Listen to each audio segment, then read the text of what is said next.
Posture and the breath. Take a breath. If you feel that you are growing taller or your shoulders and collarbones lift, then you are likely chest breathing. A natural breath shouldn't be forced. It should be effortless, with little or no noticeable assistance from the accessory breathing muscles like the intercostals or neck muscles.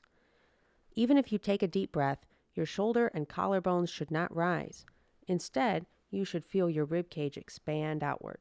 Healthy and effective breathing starts with good posture.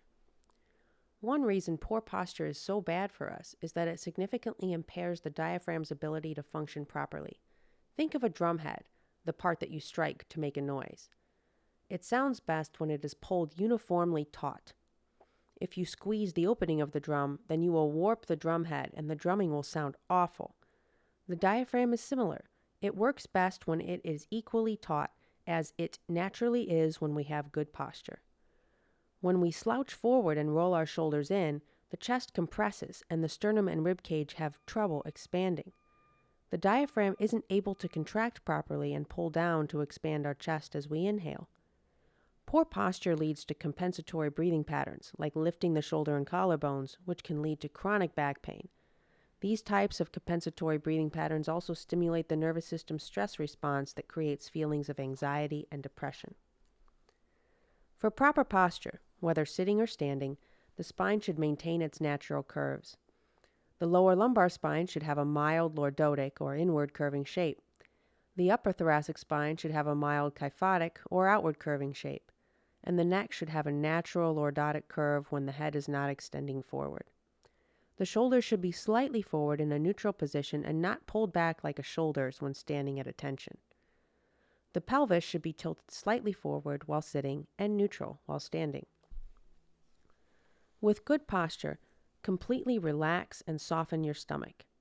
Did you notice how much you were holding it in and how much it expanded? If you didn't notice any change, good job.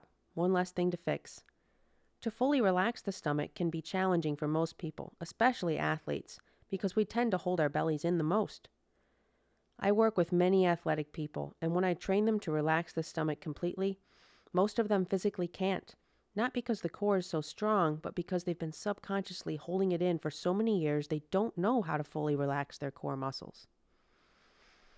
It took me some practice to be able to do it myself, and I still catch myself unnecessarily holding in my belly. You know your stomach is relaxed if it is soft and you can push 4 fingers into your abs towards your spine with relatively little resistance. Your belly should also bounce back to resting position without delay. If it doesn't immediately spring back, you are still engaging your core muscles. When you're able to master relaxing your core, you'll be able to breathe more effectively and you'll also increase your vital capacity. When you assume good posture and relax your belly, proper, efficient breathing happens naturally. To put it all together, stand or sit upright so that your spine maintains its natural curvature. Relax your shoulders and release all muscle engagement of your core, especially the rectus abdominis muscles. Relax your jaw and face. Slowly inhale through the nose. Allow the breath to move down towards your belly and the rib cage to expand outwards. It should feel like your chest has expanded 360 degrees into your back. When the rib cage lifts, your shoulders and collarbones should remain in place. The intercostal muscles that elevate the ribs pull upwards towards your collarbones but shouldn't lift them. The exhalation is totally passive, meaning without effort or muscular engagement as the diaphragm relaxes to its neutral position. Pause at the top of the inhalation and at the bottom of the exhalation. A great way to slow your breathing is to practice lengthening these pauses. Also, a slower inhalation brings in more nitric oxide. The exhalation should be slightly longer than the inhalation. Count your respiration cycle and aim to slow it to 10 to 12 breaths per minute. If breathing that slowly feels natural, then work on slowing it down even more. If 12 breaths per minute is a struggle to maintain, breathe slightly slower than what feels comfortable. Consciously breathe like this for 15 to 30 minutes a day or whenever you think about it, until you have created a new habit of breathing properly. Breathing is life. If we want to be healthy, we need to learn how to breathe well. Let's talk about chairs, since we are talking about posture. Most chairs place us back in the seat against the backrest.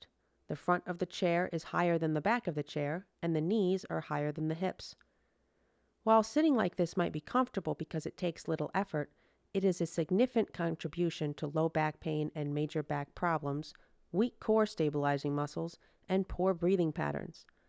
We should sit in chairs that are flat and firm and don't cause us to rock back into the seat. For any chairs you have that aren't like this, I suggest getting a cushion that elevates your hips higher than your knees, especially in the car.